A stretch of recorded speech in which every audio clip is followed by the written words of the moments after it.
Another interesting reveal from the Animation Comic Game Hong Kong Convention 2018. At the Takara-Tomy booth, we have revealed for the very first time a exclusive Transformers Bumblebee the Movie Japanese release. So we're going to be getting essentially, there's no official name really on here outside of just it being Evasion Mode Optimus Prime, but it's Optimus Prime for the Transformers Bumblebee the Movie toy line. They took the Voyager Evasion Optimus Prime, but it's not a retool or a remold. It's a completely, like, a bigger, expanded, improved version of that. Like, it's actually not the same mold 100%, and they've redone everything. Like, they gave it a more G1 inspired color scheme. They gave it a faceplate gimmick. They gave it articulated hands. Oh yeah, articulated hands, a new gun.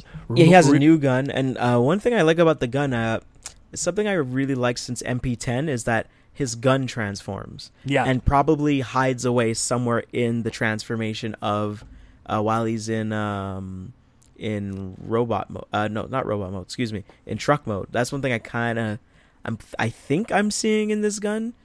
And I'm a little bit excited. I'm excited for it.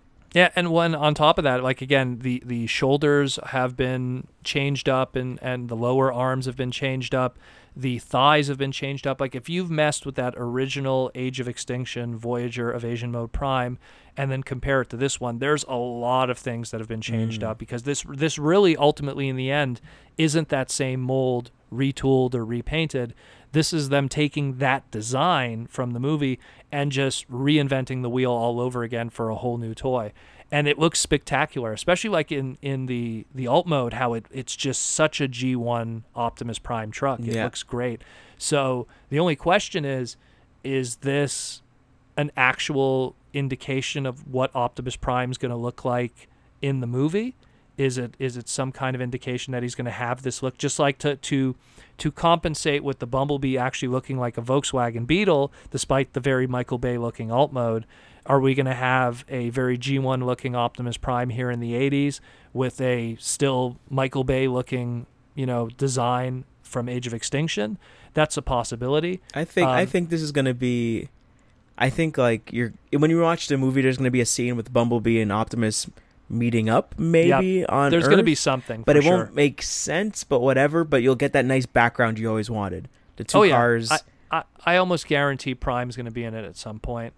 I think there might be a flashback on Cybertron, but I don't think there's going to be this particular thing in the movie because it wouldn't make sense. And it's an absolutely gorgeous looking figure. They have a photo of it next to Shadow Panther, which is the Cheetor repaint, so that gives me a really good idea of his size. And he's kind of like the mix between, in terms of size, it looks like he's, and especially the photos, because he's kind of also slouched over a little bit.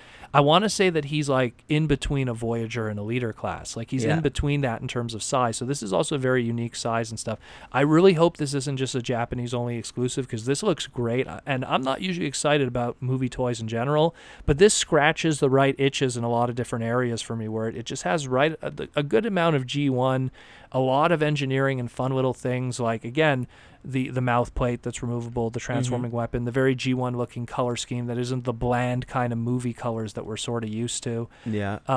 This I would definitely consider to be a studio toy release. Oh yeah, it's true. Do that. Put this out in studio. I will buy it day this one. This could be a Voyager Studio Series release. Yeah, that's you know what, you're probably right. Put it in the Studio Series release. I really like this mold. I like this design, and the fact that they're refining it even more to make it better, and it still does that G1 aesthetic in the alt mode. Mwah! Love it. I think really, it's incredible. Really dig it. And so I think we're definitely going to learn more about this. We have Wonderfest Summer 2018 coming up, and then we have New York Comic-Con after that.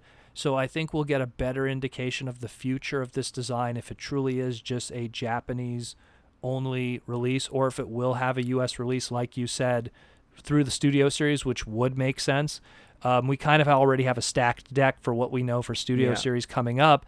But, I mean, look, we've had, like right now, what we know in terms of studio series is stuff that's planned to last until December, which is the Bumblebee movie.